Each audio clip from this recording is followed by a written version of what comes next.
Hey everyone, Joey here. Say, remember that time a few days ago when we covered an interview with Kynan Pearson, the former game developer at Retro Studios? Well, it turns out he was interviewed again, this time on the podcast Kiwi Talkz. Luckily, he provided some new details on his time at the company, working on Metroid Primes 2 and 3, and Donkey Kong Country Returns. The full interview is in the description, but we're going to cover some interesting highlights from the episode.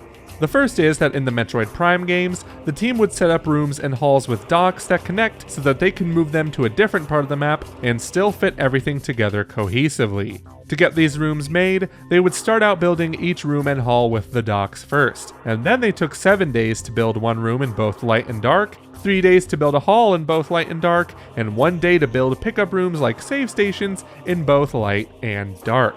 Another detail on Prime 2's game development was that director Mark Pacini recommended the idea of putting the Galactic Federation Marines into the beginning of the game later into development. Originally, the game began with the entire Luminoth Temple hub, but Pacini suggested that they bring in the dead Federation Marines into the mix that also introduced the Ing early on. So the team decided to take a crack at it, and the rest is history. Moving on to Donkey Kong Country Returns, the team wanted to implement changing camera angles into the game, but they couldn't get it to work as they wouldn't have been able to achieve the background-foreground level design.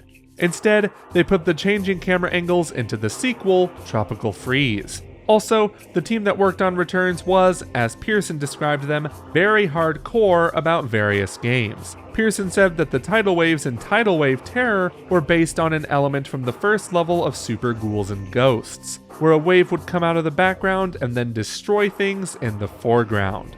An interesting part of the game's development were the silhouette levels, and an artist named Matt Manchester brought that idea to the table. It was inspired by the comic Sin City, where bright colors contrasted against dark silhouette figures.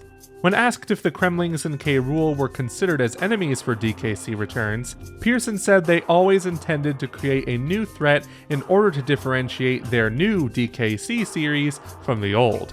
He did comment that he thought the Snowmads from Tropical Freeze were pulled off better though, in spite of him not being involved in that project.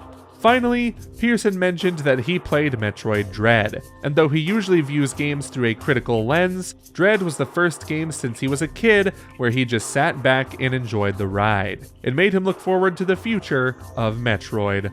But those are just some of the highlights from the interview with Kynan Pearson on Kiwi Talkz. If you want to check it out, the link to the podcast is in the description below, and while you're at it, be sure to check out the videos on the right for more topics you might be interested in.